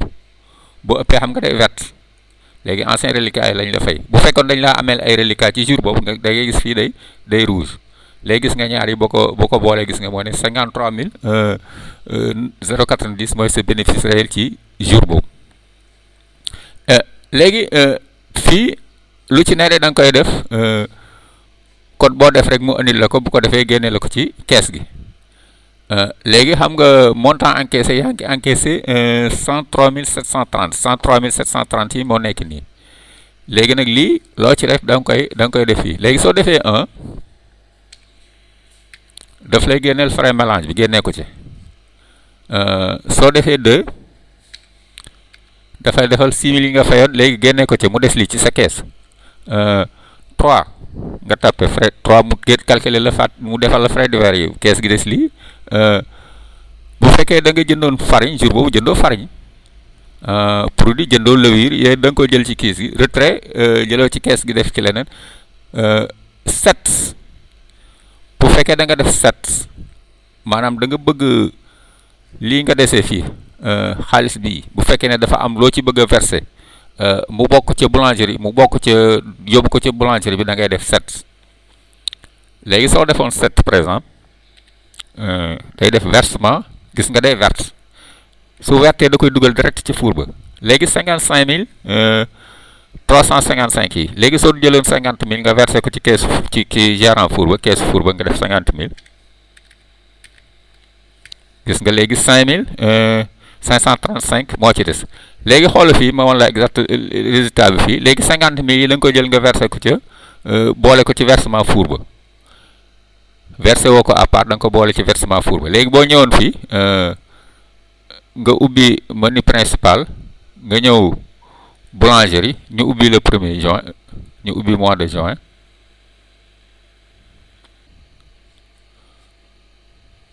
gis nga versement pâtisserie bi day dugg direct ca boulangerie ba bu ko defee mu dugg ca keesu boulangerie bi yow bu ko defee mu génn ci yow su fekkoon da ngaa defaat beneen frais léegi da ngay def code bi méngool su fekkoon da ngaa verser banque verser ci boulangerie bi da ngaa verser banque da ngay def 8 su fekkoon da ngaa génnaat beneen frais da ngay def autre frais daal di def frais bi lan la léegi première journée bi jeex na léegi bu ko defee après nga mën a ñëw deuxième journée bi léegi defee ko comme ni nga defee première journée bi ñu ñëwaat ci deuxième vidéo pâtisserie kii bi dañ ko réduire woon léegi ñu yeegal ko léegi deuxième jour baa ngi nii deuxième jour pâtisserie léegi boo ñëwee da ngay sélectionner boutique da ngay cocher pour boutique yi li mu amoon lépp ñëw toujours rek da ngay cocher bala nga commencer da ngay cocher bu ko defee bu amee ay masqué woon nga def ko fii léegi jour boobu boutique yi rek la wul gis nga li moo doon ancien stock bi jotul dara léegi jour boobu pâtisserie liggéeyuñ léegi kon da ngay def lépp nouveau stock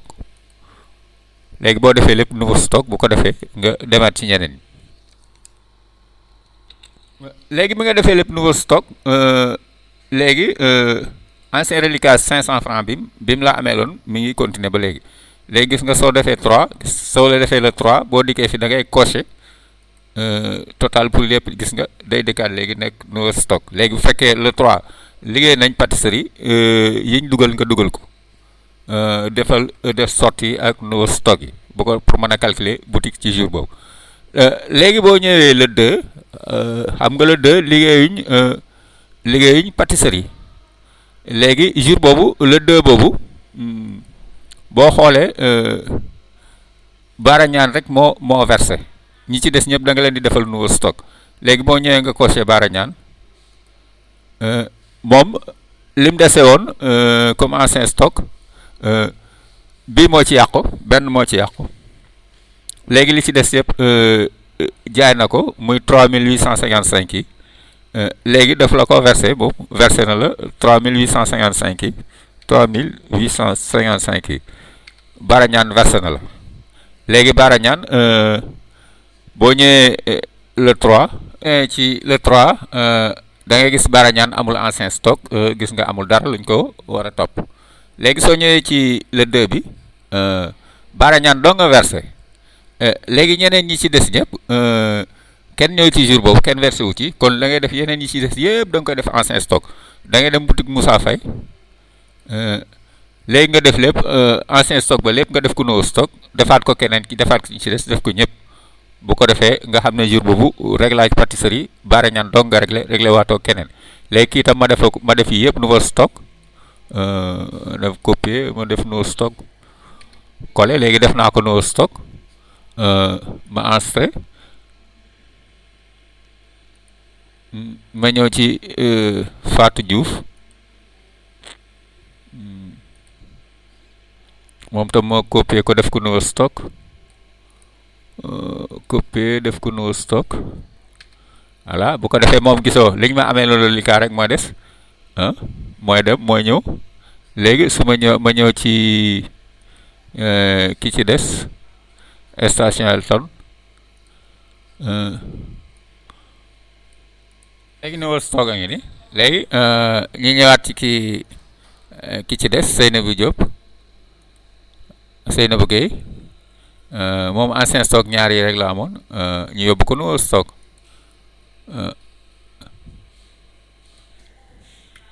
léegi bu ko defee jour boobu Baara Ñaan rek lañ encaissé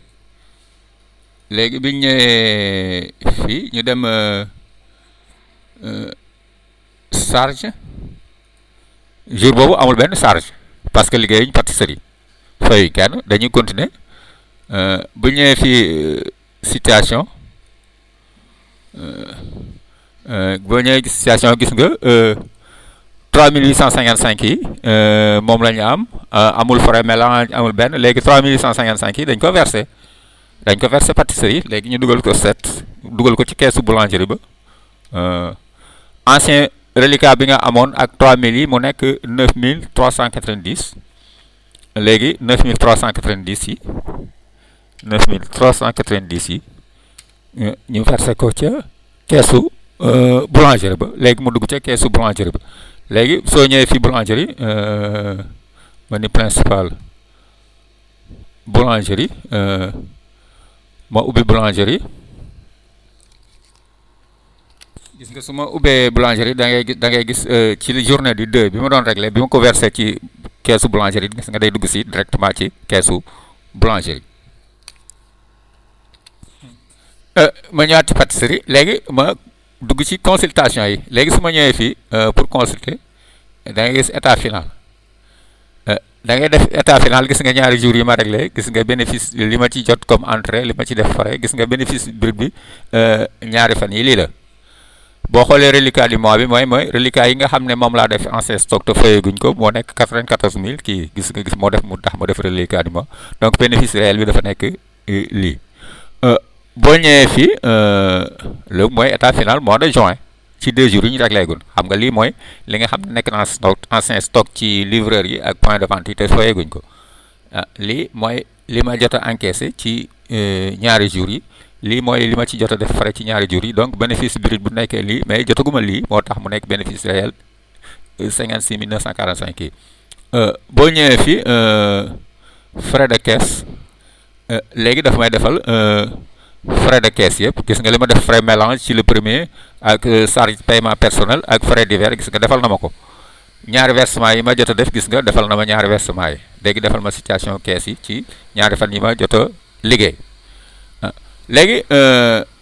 bu ma ñëwaatee fii fermer su ma fermer bu ma bëggee mu enregistrer oui voilà léegi su ma ñëwee ci état finalu pâtisserie gis nga daf may defal état finalu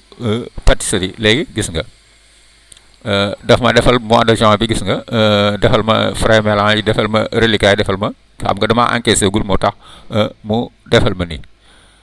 dafa may defal fii total recette yi après moo tax mu defal ma kii bi nii léegi ma ñëw fermer enregistrer oui suivi des comptes ba nga amoon boulangerie mooy nekk mook suivi compte pâtisserie ñooyam benn la ñuy doon léegi bu ko defee ma delluwaat boulangerie wala ma fermer waat